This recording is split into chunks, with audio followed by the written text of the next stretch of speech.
देखिए तो finally Bhojpuri industry से लेकर हमारे इंडिया टीम के ऊपर बहुत ही ज़्यादा इस समय खुशी का माहौल छाया हुआ है। जैसा कि आप सभी जानते हैं कि कल हमारी T20 वर्ल्ड कप इंडिया जीत चुकी है और जीतने के बाद खेसारी लाल यादव के गाने पर ऐसे नाचे कि अब ताबड़तोड़ डांस हुआ, जैसा कि आप लोग देख सकते हैं।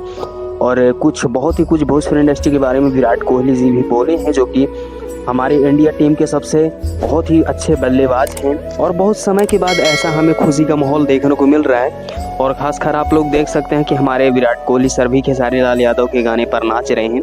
गाने का नाम है टूट जाई राजा जी पलंग सगवन के, बहुत ही ज़्यादा फेमस गाना था और उसी पर हमारी इंडिया टीम ने ज़बरदस्त डांस कर दिया।